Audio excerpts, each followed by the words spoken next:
സുധേന്തിയെ ഇവളുടെ മുഖം വല്ലാണ്ടിരിക്കണേ. അവള് കരച്ചില് തന്നെയാ.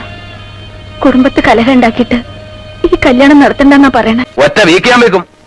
കുടുംബത്തെ കാര്യമൊന്നും നീ നോക്കണ്ട. നീ നിന്റെ കുടുംബം ഉണ്ടാവുമ്പോ നോക്കിയാ മതി. വല്യേട്ടനെ എല്ലാരും ഒറ്റപ്പെടുത്തും. വല്യേട്ടനെ എല്ലാവർക്കും ഒറ്റപ്പെടുത്താം. പക്ഷെ വല്യേട്ടൻ ഒറ്റപ്പെടാൻ വയ്യല്ലോ. അതല്ലേ വല്യേട്ടന്റെ കുടുക്ക്.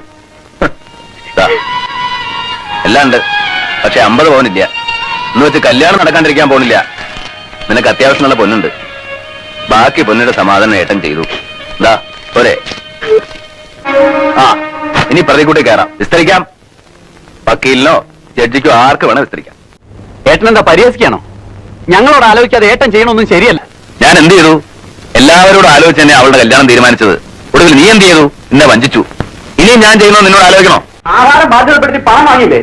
അതെന്നോട് ആലോചിച്ചോ? എല്ലാവരോടും കൂടെ വഞ്ചനയാണ്. നിങ്ങളൊന്നും പറയണ്ട, ഞാൻ പറയാം. എല്ലാവർക്കും ഭാഗം പിരിയണമെന്നുണ്ട്. അത് നടത്തി കൊടുക്കണം. ഇനി ആഹാരം ബാധ്യതപ്പെടുത്തിയിട്ടുണ്ടെങ്കിൽ അത് നീ ഏൽക്കണം. അമ്മ എന്ത് പറഞ്ഞു? ആകെ നടക്കട്ടെ. എല്ലാരും തല്ലി പിരിയണേലും നല്ലത് അതന്നെയാ. നടക്കട്ടെ. വല്യമ്മാവ തന്നെ ഒന്ന് നടത്തി കൊടുക്കുക. എനിക്കിത് കാണാൻ വയ്യ. നടക്കട്ടെ. പിന്നെ നിങ്ങൾ ആരെയും ഞാൻ ബാധ്യതപ്പെടുത്തിയിട്ടില്ല. ഈ സ്വത്തിൽ എനിക്കും എന്റെ മക്കൾക്കുള്ള അവകാശം സുധയെ കിട്ടാൻ പോകുന്ന രാധാകൃഷ്ണൻ എഴുതി കൊടുത്തു.